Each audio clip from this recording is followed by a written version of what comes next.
basically, as the story goes, a long, long time ago, there's a young man who's a construction worker. And he's working on the construction of a masjid, of a big grand mosque. And at the completion of the construction of this masjid, the sultan who ordered the construction of the masjid, he wanted all of the construction workers to leave. And the reason is because his daughter had asked him, this is the princess, the sultan's daughter, she made a special request that after the construction of this big, beautiful grand masjid is finished, she wanted to be the first one to go into that masjid and pray 2 rak'ahs in the musalla with no one else there.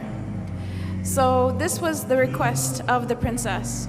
So as the masjid is finished, the construction workers leave, and this one construction worker, he was falling behind. He was late, and he didn't realize that everyone else had already left, and they had allowed the princess into the masjid to go pray. So as he's leaving, he catches a glimpse of the princess inside the musalla of the masjid praying 2 rak'ahs of nafl.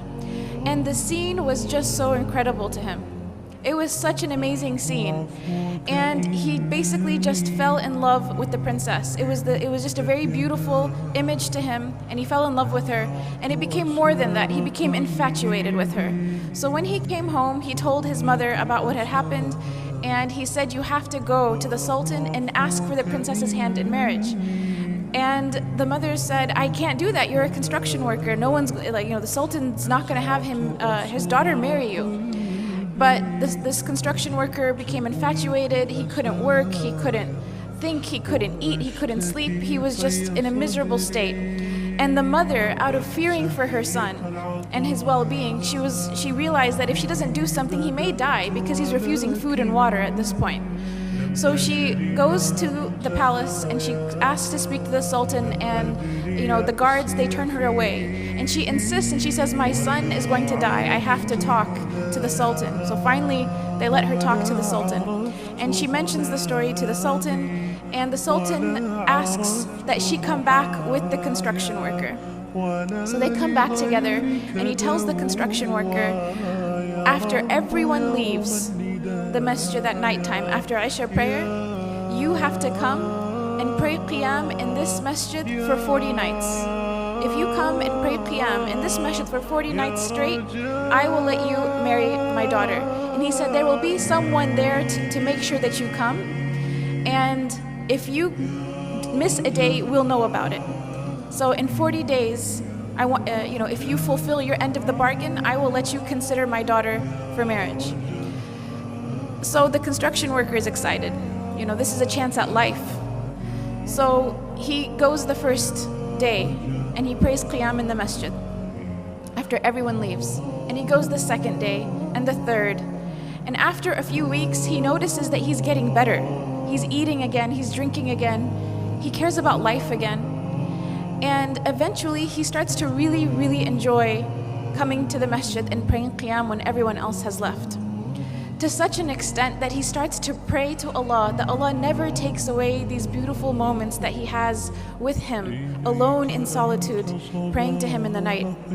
So 40 days pass, 50 days pass, 60 days pass, 70 days pass, and eventually the sultan asks to see the construction worker. And he says, "How come you didn't come see me? You fulfilled your end of the bargain. You prayed all 40 nights. We saw that you prayed. How come you didn't come and see me?" And the construction worker turns to the sultan and he says, "Before I saw your daughter, my heart was empty. And the first thing of beauty that my heart was exposed to was your daughter. And that's why it grabbed onto that experience.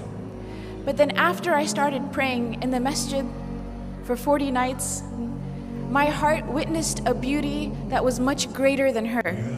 My heart witnessed a beauty that it has never felt before."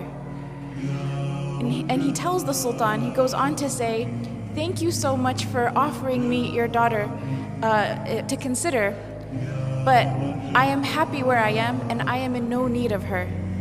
And he goes on his way. And he doesn't marry the princess because he had found a love and a beauty and a happiness that was much greater than just seeing the princess that one time. And this was the love of Allah subhanahu wa ta'ala. This is the beauty of a close relationship with Allah subhanahu wa ta'ala.